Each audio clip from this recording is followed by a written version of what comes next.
ప్రార్థన చేసుకుందాం. పరిశుద్ధుడు అయిన మా తండ్రి, ఇప్పటి వరకు పాటల్లో మీరు మాకు తోడుగా ఉండి చక్కని స్వరములతో ప్రభువా మిమ్మల్ని గణపరచటానికి మా బిడ్డలకి ఇచ్చినటువంటి ఆ స్వరము కొరకు మీకు వందనాలు. ఉత్తర ప్రత్యుత్తరాల్లో మీరు మాకు సహాయం చేసినందుకు వందనాలు. ఇప్పుడు నాయన మేము శ్రేష్టమైన వాక్య ధ్యానంలోనికి వాక్య భాగంలోనికి మేము వెళుతున్నాం. ప్రభా, మీ మాటలు మా అందరికీ కూడా చక్కగా అర్థమవునట్లుగా, మీ యొక్క చిత్తము మాకు అర్థమవునట్లుగా, మీ ఉద్దేశ్యము మాకు బయలుపరచబడమని నాయన మీ ఆత్మచేత మమ్మల్ని అందరినీ నింపమని నాయన మీరే మాకు సహాయంగా ఉండి ఈ ఆరాధన పైన మీరు నాయకులుగా అధ్యక్షులుగా ఉండి మమ్మల్ని నడిపించమని యేసు నామమున అడుగుచున్నాను తండ్రి, ఆమేన్. కూర్చోండి.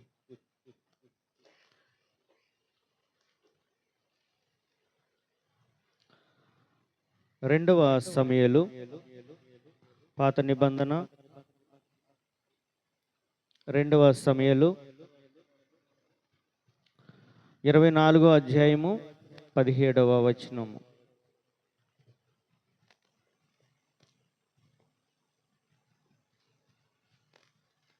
దావీదు అందరూ తీసారా? 276 పేజీ నెంబరు.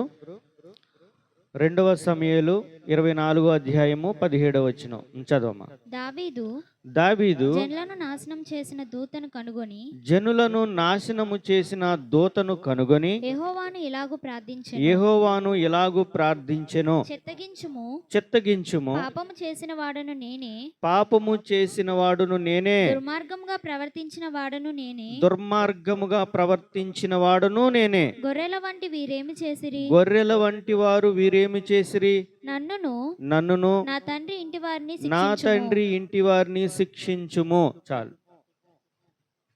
చూడండి, దావీదు యెహోవాకు ప్రార్థన చేస్తా ఉన్నాడు.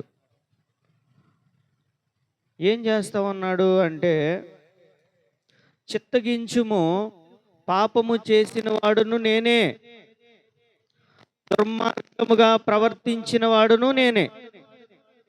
కానీ అమాయకులైనటువంటి ఈ జనులు గొర్రెల్లాంటి వారు, వీరు అమాయకులు, వీరికి ఏమీ తెలియదు.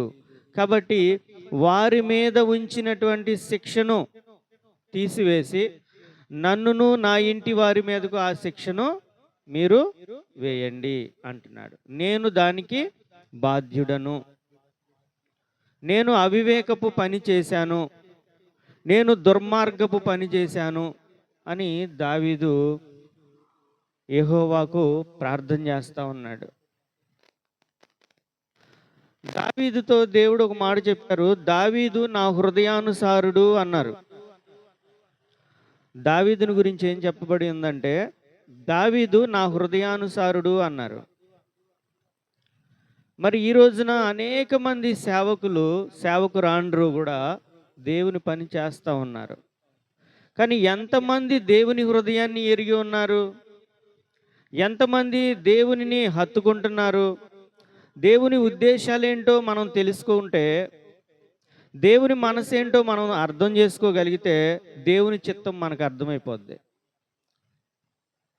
దేవుని చిత్తం ఏంటో మనకు తెలియకుండా, దేవుని మనసు ఏంటో మనకు అర్థం కాకుండా మనం ఎంత దూరం ముందుకు వెళ్ళినా సరే మనం గెలుపు ముంగిట బోర్లా పడిపోతాం. ఇక్కడ దావీదు చెప్తా ఉన్నాడు, అవివేకపు పని చేసింది నేను, దుర్మార్గముగా ప్రవర్తించిన వాడును నేనే, మరియు పాపం చేసింది కూడా నేనే. వీరు అమాయకులు, వీరిని విడిచిపెట్టేసేయండి. ఆ శిక్ష ఏదో నా మీద, నా కుటుంబం మీద, నా తండ్రి ఇంటి వారి మీద, నా మీదకి రప్పించండి అంటున్నాడు. చూడండి, ఇలాంటి ప్రార్థన దేవుని దృష్టిలో చాలా విలువైనది. ఇలాంటి ప్రార్థన దేవుని దృష్టిలో చాలా విలువైనది. చూడండి, మనలో అనేకులు చేసిన తప్పును ఒప్పుకోవటం ఎంత కష్టమవుతుందంటే చెప్పలేం. అన్యుల సంగతి పక్కన పెట్టండి, దేవునిని ఎరగని వారిని పక్కన పెడితే, దేవునిని ఎరిగిన వారు తన తప్పేమిటో వారికి తెలిసినప్పటికీ కూడా ఆ తప్పును ఒప్పుకోవడం ఎంత కష్టం అంటే ప్రాణం పోయినా ఒప్పుకోరు. ప్రాణం పోయినా సరే ఒప్పుకోరు. మరి ఇలాంటి మనస్సు మనలో ఉంటే మనం ఒక తప్పైన మాట మాట్లాడామండి, దాన్ని ఒప్పుకునే మనస్సు మనలో లేకపోతే, ఒక తప్పైన కార్యం మనం చేసామండి, అయ్యో నేను తప్పు చేశానే, ఇది చేయకూడని పనే అని దాన్ని ఒప్పుకునే మనస్సు మనలో లేకపోతే దేవుడు ఎలాగ మనల్ని వాడుకుంటారు? దేవుడు ఎలాగ మనల్ని చూసి ఇదిగో ఈమె నా కుమారుడు, ఇతడు నా హృదయానుసారుడు, ఇతడు నేను చెప్పింది నమ్ముతాడు, నేను నడిపించినట్లు నడుస్తాడని దేవుడు ఎలాగ చెప్పగలరు? చెప్పగలరా? చెప్పలేరు. కానీ ఈ రోజున మనం చేసినటువంటి తప్పు ఏదైతే ఉందో, పొరపాటు ఏదైతే ఉందో, దాన్ని మనం ఒప్పుకునే వారిగా మనం లేకపోతే మనం ఎన్నటికీ దేవుణ్ణి అర్థం చేసుకోలేం. దావీదును దేవుడు ఊరికినే ఇతడు నా హృదయానుసారుడు అని చెప్పలేదండి. దావీదు మనసు దేవునికి తెలుసు. దావీదుకు శత్రువు దొరికినప్పటికీ కూడా ఇతడు దేవుడు అభిషేకించిన వాడు, ఇతను నేను ముట్టకూడదని విడిచిపెట్టేశాడు. అది దేవుని మనసు. మరొక మారు చెప్తున్నాడు, నేను చేసిన తప్పుకి నా ప్రజలు ఎందుకు శిక్ష అనుభవించాలి? ఆ తప్పేదో, ఆ పొరపాటేదో, ఆ పాపమేదో నా కుటుంబం మీదకి, నా మీదకి మీరు రప్పించండి. ఈ ప్రజలు అమాయకులు, ఈ శిక్షకు నేను అర్హుడను అంటున్నాడు ఇక్కడ. దావీదు యొక్క ప్రార్థన దేవునికి చాలా ఇష్టంగా ఉంది. అందుకనే యెహోవా దాను నుండి బెయేర్షాబా వరకు కూడా 70,000 మందిని హతం చేసి యెరూషలేం మీదకి వచ్చింది. యెరూషలేంలో ఉన్నటువంటి ఇశ్రాయేలీలను నాశనం చేయడానికి వస్తే దావీదు అడ్డంగా ఉన్నాడు. ఆ దూతకి ఎలా ఉన్నాడండి? అడ్డంగా ఉండి, మీరు నన్ను హతం చేయండి, నన్ను చంపండి, నా ఇంటి వారిని చంపండి, కానీ ఈ ప్రజలు అమాయకులు, వీరిని మీరేం చేయొద్దు అని యెహోవాకు ప్రార్థన చేస్తున్నాడు. దీనికి నేను బాధ్యుడను అంటున్నాడు. దీనికి ఎవరండి బాధ్యులు? నేనే. చూడండి, తమ కుటుంబాలపైకి, తమ సంఘాలపైకి వచ్చేటటువంటి తుఫాన్లకి కారణం ఎవరండి? ఎవరు?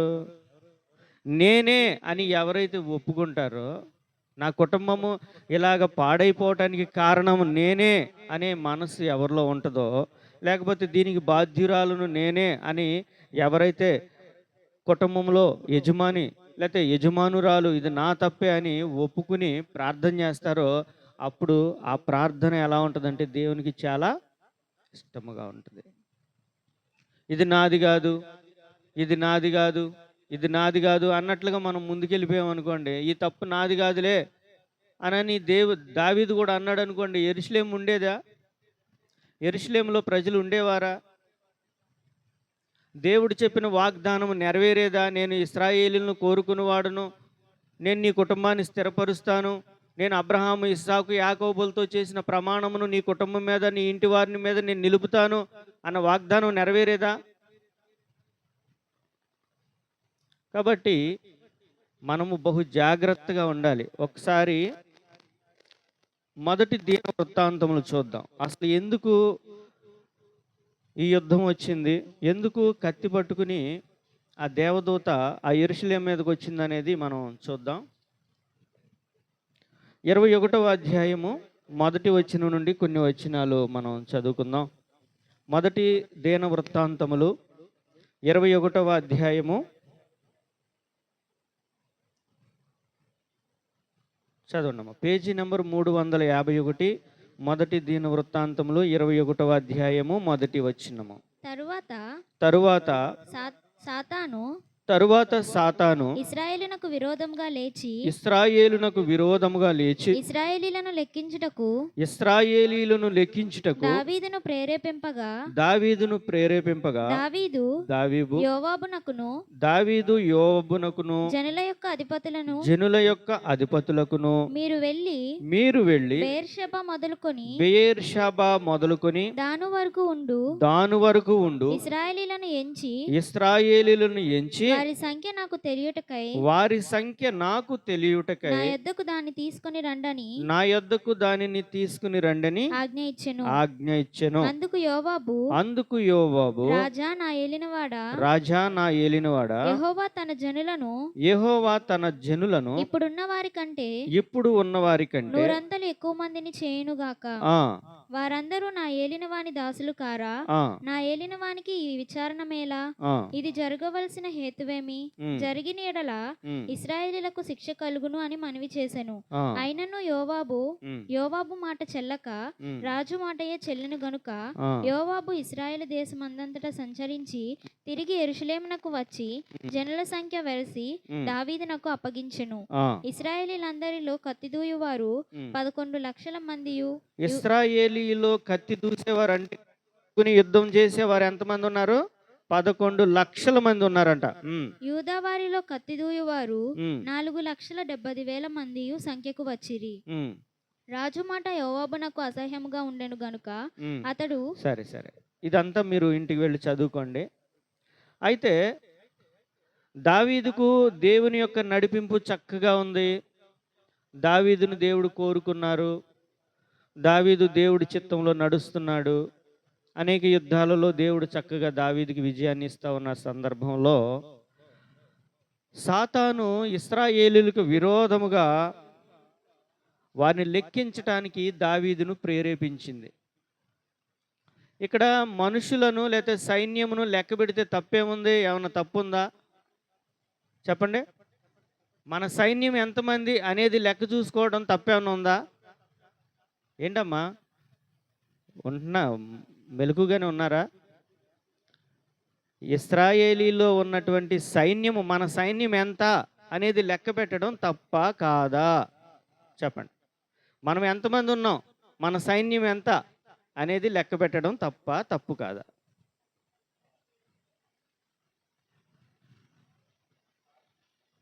ఎందుకని తప్పు అంటే అది తప్పే.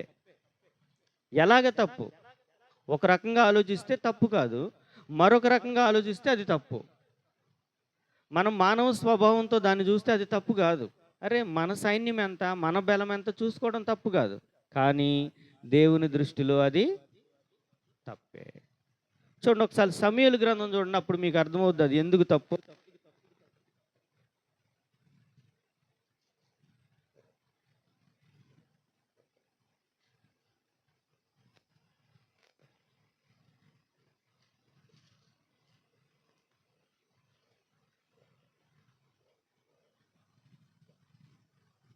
తీసారమ్మా? మొదటి సమూయేలు 17వ అధ్యాయము 43వ వచనం నుండి కొన్ని వచనాలు చదివితే అది తప్పు కాదు అప్పుడు మీరు చెప్దురు. కానీ చూడండి పేజీ నెంబరు 238. ఫిలిస్తీయుడు కర్ర తీసుకొని నీవు నా మీదకి వచ్చుచున్నావే. ఫిలిస్తీయుడు కర్ర తీసుకుని నీవు నా మీదకు వచ్చుచున్నావే. నేను కుక్కనా అని దావీదుతో చెప్పిన తన దేవతల పేరట దావీదును శపించెను. నా దగ్గరకు రమ్ము నీ మాంసమును ఆకాశ పక్షులకును భూమృగములకును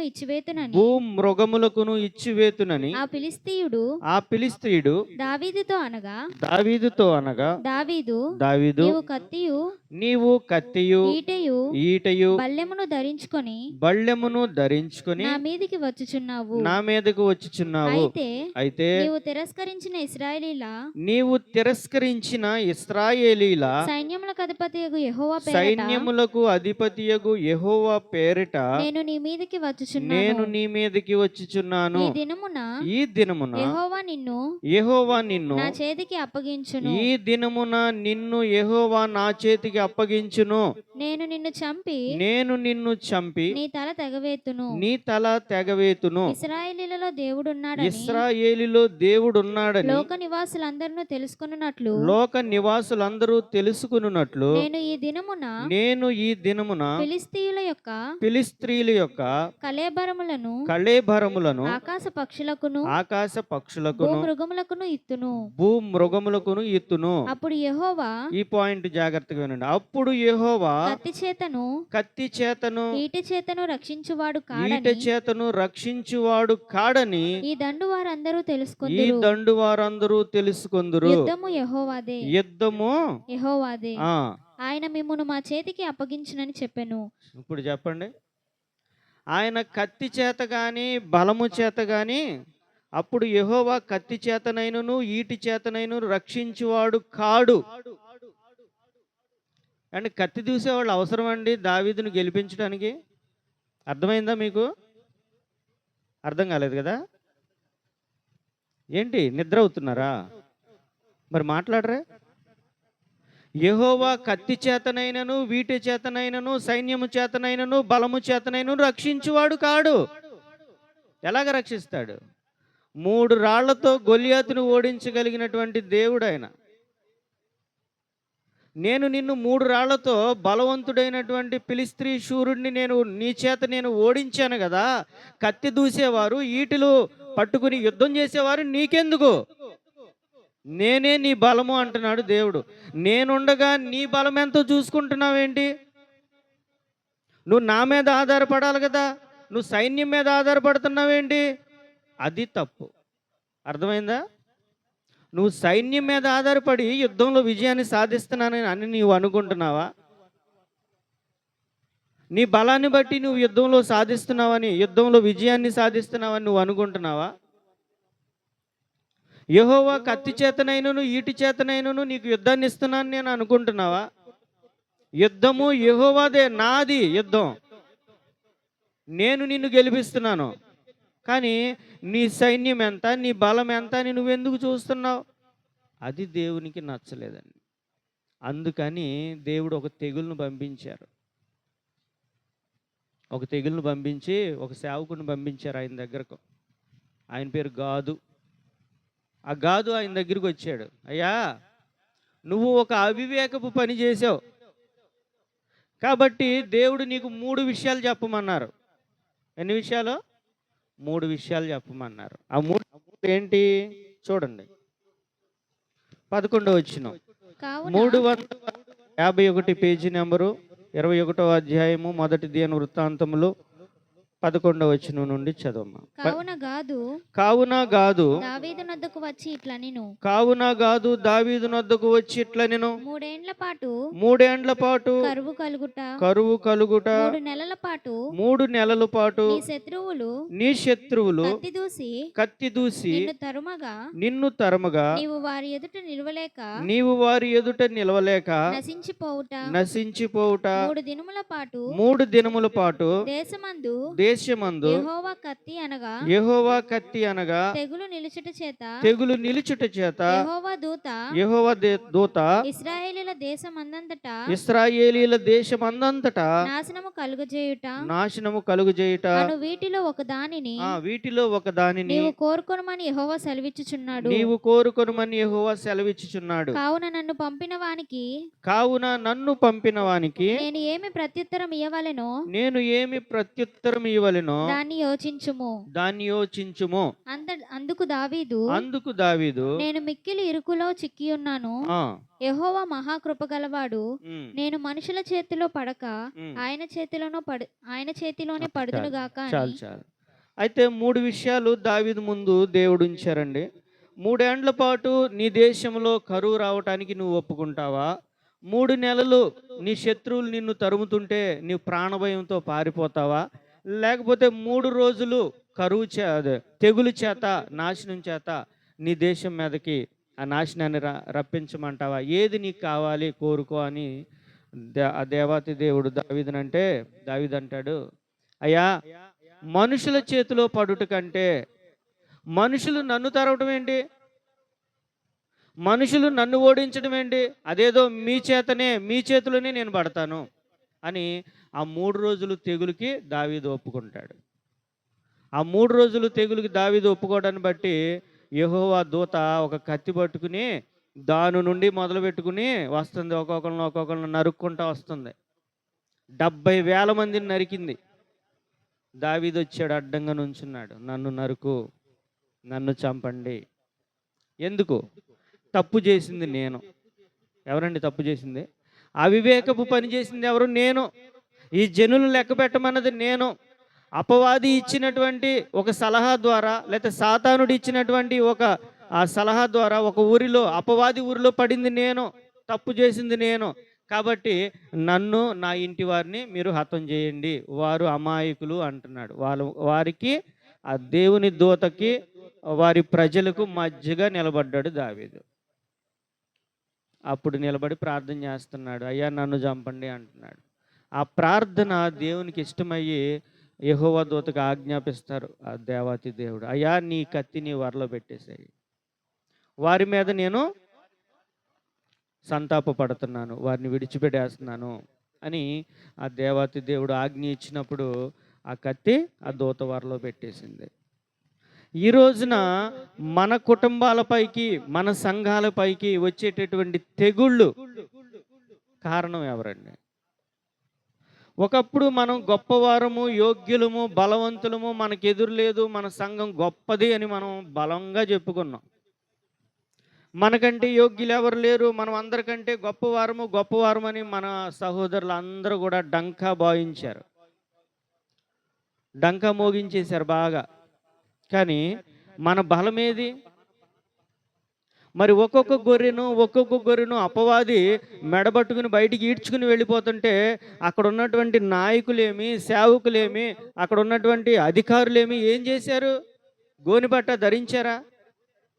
ఇక్కడ దావీదు, ఇశ్రాయేలీలు పెద్దలు కూడా గోనిపట్ట ధరించి బూడిదలో కూర్చున్నారు. అయ్యా ఈ రాజ్యం మీదకి ఈ తెగులు మా మీదకి రాకూడదు అని బూడిదలో కూర్చుని వారు ఏడ్చారు. కాబట్టి ఆ దూత వరలో పెట్టింది ఆ కత్తిని. మరి మన సంఘం గొప్పది, మనం యోగ్యులము, మనం బలవంతులము, మనకున్న మారు మనసు ఎవరికీ లేదు అని మనం గొప్పలు చెప్పుకున్నాం. ఒక్కొక్క గొర్రెను అపవాది ఈడ్చుకెళ్ళిపోయాడు బయటికి. మరి మనం ఏం చేస్తున్నాం? ఏం చేసాం? వాక్యాన్ని చక్కగా చదివితే మనం ఏం చేయాలనేది తెలుస్తుంది మనకి.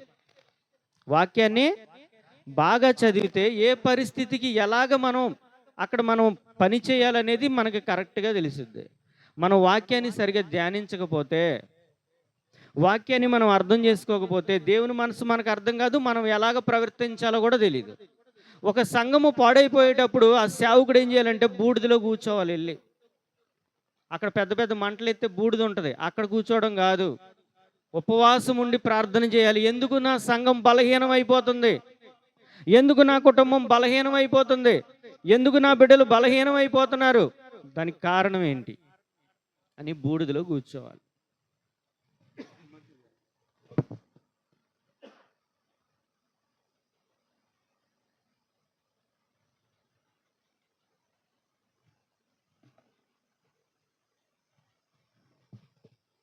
అలాగ కూర్చున్నారా? అండ్ కూర్చున్నారండి? మాకు అక్కడ సంఘం ఉంది, ఇక్కడ సంఘం ఉంది, మేము ఎంతమంది, మేము ఇలాగ మారు మనసు పొందాము అని మనం చాలా గొప్పలు చెప్పుకున్నాం.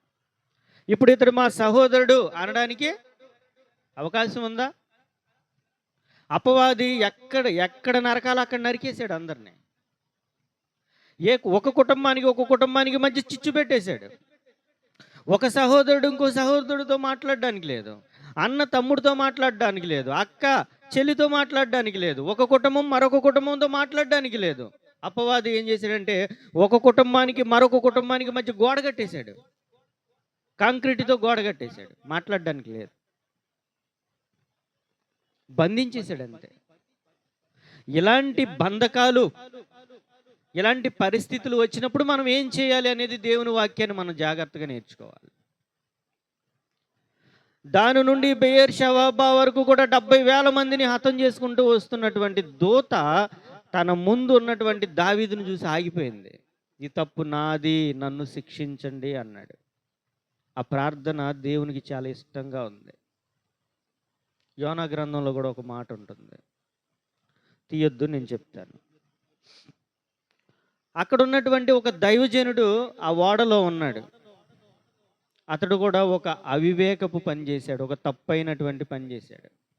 దేవుడు చెప్పింది చేయకుండా తన ఇష్టానుసారమైంది చేశాడు. అయితే ఆ సముద్రం మీద పెద్ద గాలివాన వచ్చింది. సముద్రము మీద ఉన్నటువంటి ఆ ఓడలో ఉన్న వారందరూ నశించిపోయేటటువంటి అలాంటి పరిస్థితులు వచ్చినాయి.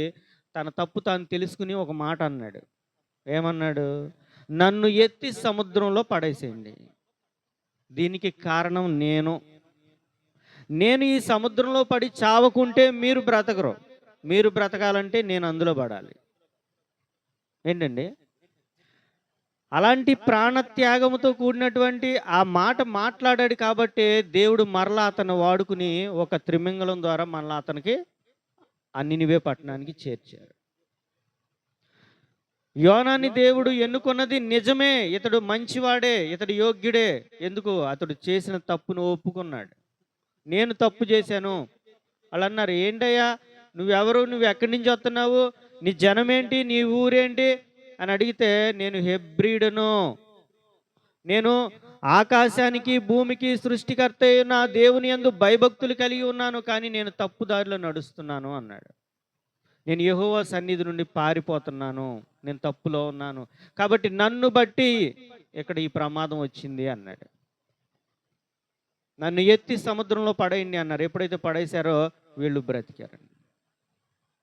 అక్కడ దావీదు అడ్డంగా నిలబడ్డాడు కాబట్టి యెరూషలేములో ఉన్న ప్రజలందరూ బ్రతికిపోయారు. ఇక్కడ యోనా ఓడలో ఉండి చెప్తున్నాడు, నన్ను ఎత్తి సముద్రంలో పడేయండి మీరు బ్రతుకుతారు అన్నాడు. అట్లాగే పడేశారు, వీరు బ్రతికారు. ఎందుకనంటే వీరు తప్పుని ఒప్పుకున్నారు కాబట్టి. ఏం చేశారండి? తప్పుని కప్పుకున్నారా, ఒప్పుకున్నారా? మరి మనం ఏం చేస్తున్నాం? తప్పు జరిగినప్పుడు, పొరపాటు జరిగినప్పుడు ఏం చేస్తున్నాం మనం? దాన్ని కప్పి పెట్టడానికి ఇంకా 4 మాటలు మాట్లాడుతున్నాం. దాన్ని కప్పి పెట్టడానికి 4 మాటలు. చూడండి, ఒక సేవకుడు ఉన్నాడండి, మంచి సేవకుడు. చక్కగా సేవ చేశాడు. చక్కగా దేవుని నడిపింపు అతనికి వస్తుంది. అనేక మందిని తయారు చేశాడు. చక్కగా అనేక స్థలాల్లో దేవుడు పరిచర్య ఇచ్చారు. రాను రాను ఏం జరిగిందంటే, దేవుని దగ్గర కూర్చోవడం మానేసి మనుషుల దగ్గర కూర్చోవడం మొదలుపెట్టాడు ఆ సేవకుడు. దేవుని నడిపింపు చక్కగా ఉంది. అనేక స్థలాల్లో దేవుడు పని అప్పగించారు. ఇక దేవుని దగ్గర కూర్చోవడం మానేసి మనుషుల దగ్గర కూర్చోవడం ప్రారంభించాడు. దేవుని నడిపింపు కొద్ది కొద్దిగా అతనికి దూరం అయిపోయింది. పూర్తిగా మనుషుల మీద ఆధారపడే స్థితికి వచ్చేసాడు. పూర్తిగా మనుషుల మీద ఆధారపడుతూ సేవ నడిపిస్తూ ఉన్నాడు అనుకోండి. అప్పుడు అపవాది ఏం చేసిందంటే, కట్టినటువంటి ఈ సంఘాన్ని ఎలాగ కూలదీయాలని చెప్పి ఒక కుటుంబానికి మరొక కుటుంబానికి మధ్య గోడలు కట్టడం మొదలుపెట్టింది. ఒక సహోదరుడికి మరొక సహోదరుడికి మధ్య చిచ్చు పెట్టింది. ఒక సేవకుడికి మరొక సేవకుడికి మధ్య చిచ్చు పెట్టింది. ఒక సంఘానికి మరొక సంఘానికి, ఒక ఊరికి మరొక ఊరికి మధ్య చిచ్చు పెట్టేసింది. ఏం చేయాలి అప్పుడు? దీని నుంచి బయటికి రావాలంటే మనం ఏం చేయాలి? దావీదు ఏం చేశాడు? నాది తప్పు అని ఒప్పుకున్నాడు. ఏమన్నాడు? ఈ తప్పుకు కారణం నాది, ఈ పొరపాటు నాది, ఈ పరిస్థితికి కారణం నేను అన్నాడు. మరి ఈ సేవకుడు అలాగే చేస్తే బాగుండేది, కానీ అలాగే చేయలేకపోయాడు. కాబట్టి తన మందలన్నీ కూడా చెదరిపోయినాయి. ఈ రోజుల్లో అనేక సంఘాలు పతనం అయిపోవడానికి ప్రధానమైన కారణం ఏంటంటే, అపవాది ఆ సంఘములో పడి ఉన్న గొర్రెలన్నిటినీ నోట కరుచుకుని బయటికి ఎత్తుకుని వెళ్ళిపోతుంటే, ఆ సేవకుడు అలా చూస్తూ ఉన్నాడే కానీ, అయ్యో నా బిడ్డలు వీళ్ళు అమాయకులు, తప్పు చేసింది నేను, పొరపాటు చేసింది నేను అని దేవుని దగ్గర కూర్చోట్ల. దేవుని దగ్గర కూర్చుంటే దేవుడు మంచి అద్భుతమైనటువంటి సలహా ఇస్తారు. దేవుడు అద్భుతమైన ఆలోచన ఇస్తారు. అపవాదిని ఓడించే శక్తిని ఇస్తారు దేవుడు. కానీ దేవుని దగ్గర కూర్చుంటున్నారా? కూర్చోట్లేదు. మనుషుల దగ్గర కూర్చుంటున్నారు. మనుషులు చెప్పేటటువంటి మాటల కొరకు కూర్చుంటున్నారు. మనుషులు ఇచ్చు ఘనతని కోసం ఎదురు చూస్తున్నారు. మనుషులు ఎలా మాట్లాడతారండి? ఈరోజు ఒకటి మాట్లాడతారు, రేపు మరొకటి మాట్లాడతారు. నాలుక ఎటు పడితే అటు తిరుగుద్దా? నాలుక ఈరోజు గలతీ పత్రికలోనో యాకోబులోనో ఉంటుంది. నాలుక అగ్నియే, అది ప్రపంచానికే చిచ్చు పెట్టుద్ది. దానితో తండ్రిని స్తుతిస్తాము, దానితోనే మనుషుని శపిస్తాము. ఒక్క నోట నుండి ఏ ఆశీర్వచనాలు వస్తాయి, శాపవచనాలు వస్తాయి. ఇతడు మంచివాడండి అంటాం, అది వెళ్ళంగానే పెద్ద దుర్మార్గుడు అండి అంటాం. వెంటనే మనిషి ముందు ఒక రకంగా మాట్లాడతాం, మనిషి వెళ్ళిపోయినాక మరొక రకంగా మాట్లాడతాం. నాలిక అలాంటిదంట. మనుషులు పొగడతలు కావాలా మనకి? దేవుడు కూడా అట్టగా మాట్లాడతారా? మనిషి ముందు ఒక రకంగా, మనిషి వెళ్ళినాక ఒక రకంగా మాట్లాడతారా? మాట్లాడరు. మనము మనుషుల కంటే దేవునిని ఆశ్రయించాలి కదా. మనుషుల మెప్పు మనకు అవసరమా? కాబట్టి ఆ దావీదు తాను చేసిన తప్పుకి పశ్చాత్తాపంగా ఆ దూత ముందు నిలబడి, ముందు నన్ను చంపండి, నా ఇంటి వారిని చంపండి, ఈ తప్పుకు కారణం నేను అన్నాడు. మరి ఈ రోజున మన కుటుంబంలో ఎదురవుతున్నటువంటి కఠిన పరిస్థితులకు నేనే కారణం అని భర్త ఒప్పుకోగలిగితే, దీనికి నేనే కారణం అని భార్య ఒప్పుకొని ఇద్దరు కలిసి ప్రార్థన చేస్తే అపవాదిని తరమొచ్చండి. అపవాదిని ఏం చేయొచ్చు? తరమొచ్చు. కొంతమంది ప్రార్థనా పరులైనటువంటి తల్లిదండ్రులు, బిడ్డలు మంచి ప్రార్థనా పరులు అయితే అపవాది దూరంగా ఉండంగానే ఓడించేస్తారంట. అసలు లోనకి రాకుండానే ఓడించగలరు. కొద్దిమంది అపవాది ఇంట్లోనికి వచ్చి ఇంట్లో ఉన్నటువంటి కుటుంబాన్ని చిందరవందరు చేసిన తర్వాత కళ్ళు తెరిచి కొద్ది కాలానికి ప్రార్థన చేసి వదిలించుకోగలుగుతారు, అపవాదిని తరమగలుగుతారు. కొద్దిమంది అపవాది ఊర్లో పడిపోయి నాశనం అయిపోతారు. నేను ఒక్కొక్క మారు 3 చేపల కథ చెప్పేవాడిని. 3 చేపల కథ. సుమతి, కాలమతి, మందమతి.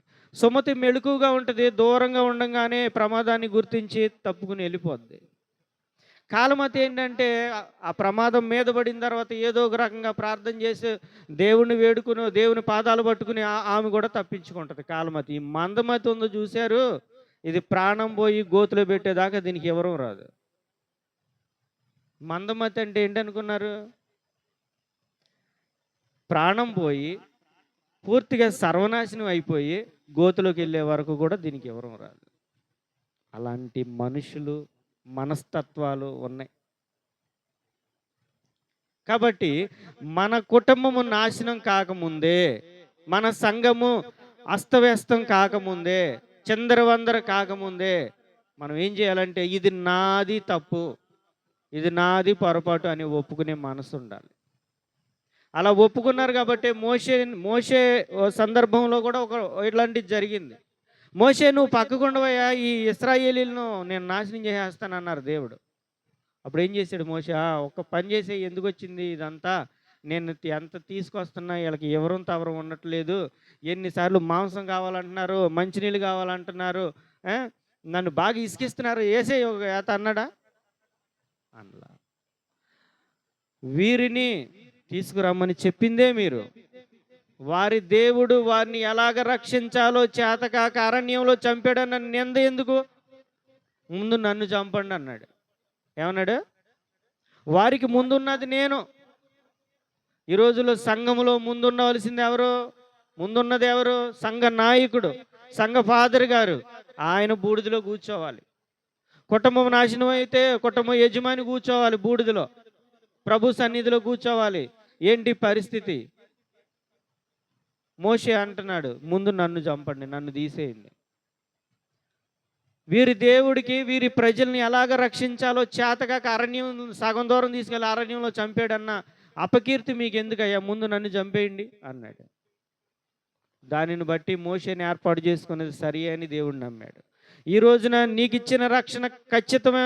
నా కుమార్తె, నా కుమారుడు చక్కగా నా రక్షణ వినియోగించుకున్నారు, నన్ను నమ్మారు, నేను చెప్పిన విధంగా బ్రతుకుతున్నారని ఆయన అనుకోవాలంటే నువ్వు ఆయన దగ్గర కూర్చోవాలి, ఆయన వాక్యాన్ని ధ్యానించాలి. కుటుంబంలో ఎన్నో కఠినమైన పరిస్థితులు వస్తాయి, సంఘంలో ఎన్నో క్లిష్టమైన పరిస్థితులు వస్తాయి. అవన్నీ కూడా వాక్యాన్ని ద్వారాగానే మనం నేర్చుకోవాలి. అపవాది ఆ సంఘములో రకరకాలుగా తంత్రాలు పెట్టి నాశనానికి నడిపిస్తూ ఉంటే వాక్యాన్ని బట్టి మనం నేర్చుకోవాలి. ఆ సేవకుడు బూడిదలో కూర్చోవాలి, దీనికి కారణం నేను. మనం చెప్తాం ఎప్పుడో ప్రార్థన చేస్తే కొండలు పగిలిపోయినాయి అని చెబుతాం. మరి ఈ రోజున సంఘంలో ఉన్నటువంటి గొర్రెలను అపవాది మెడకాయ పట్టుకుని ఈడ్చుకుని వెళుతున్నాడు. మరి ఇప్పుడు ఏం చేస్తున్నావు? అప్పుడు చేసే ప్రార్థన ఇప్పుడు నిద్ర అవుతున్నావా? నిద్ర అవుతున్నావా? జోగారు ఏం చెప్పేవారు?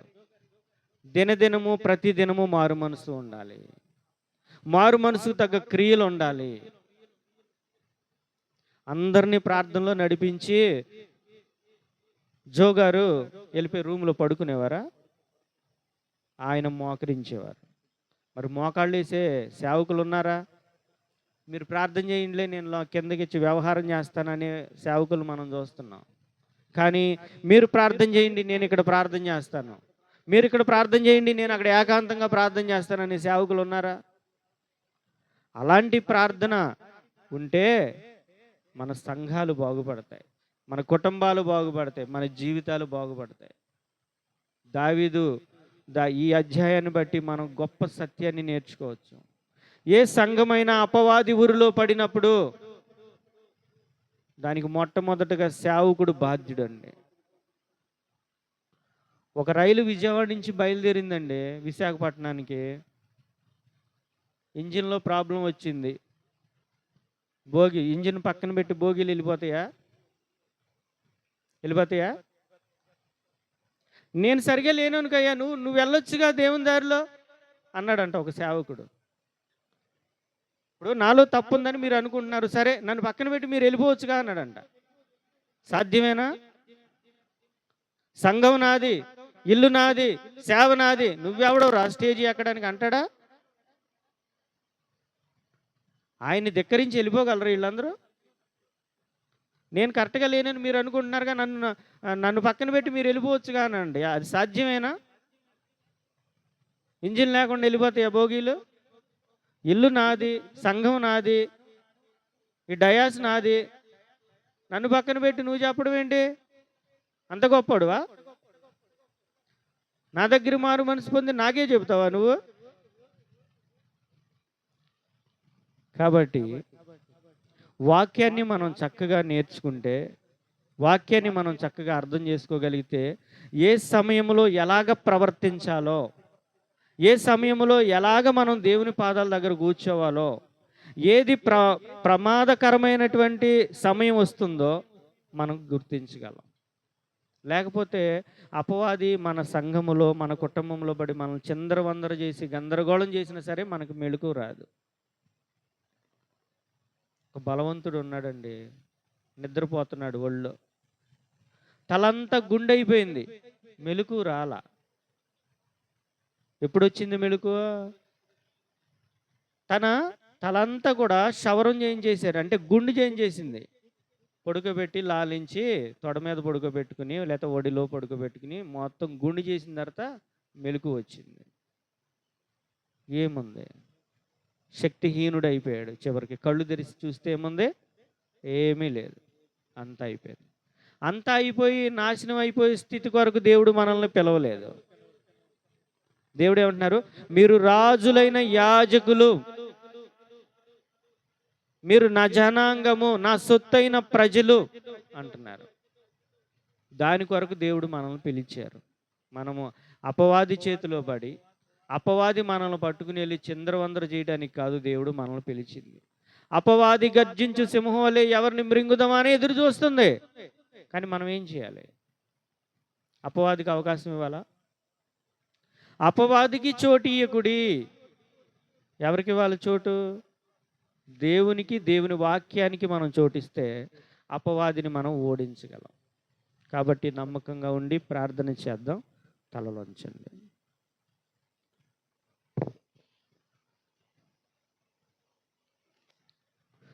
పరిశుద్ధుడా, ప్రేమ కలిగిన మా తండ్రి, దయ కలిగిన దేవా, కొద్ది నిమిషాలు నాయన మీ మాటలు వినటానికి నాయన మీరు ఇచ్చిన తరుణం కొరకు వందనాలు. మీ ఆత్మ, మీ సన్నిధి మాకు తోడుగా ఉంచినందుకే వందనాలు. మీ మాటలు నాయన ఎంతో విలువగా నాయన మేము విలువగా ఎంచినప్పుడు నాయన మేము ఎలాగ ప్రవర్తించాలో మాకు అర్థమవుతుంది.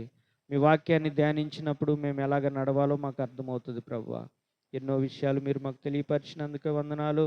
మీ ఆత్మ, మీ సన్నిధి మాకు తోడుగా ఉంచమని నజరేయుడైన యేసు నామమున అడుగుచున్నాము తండ్రి.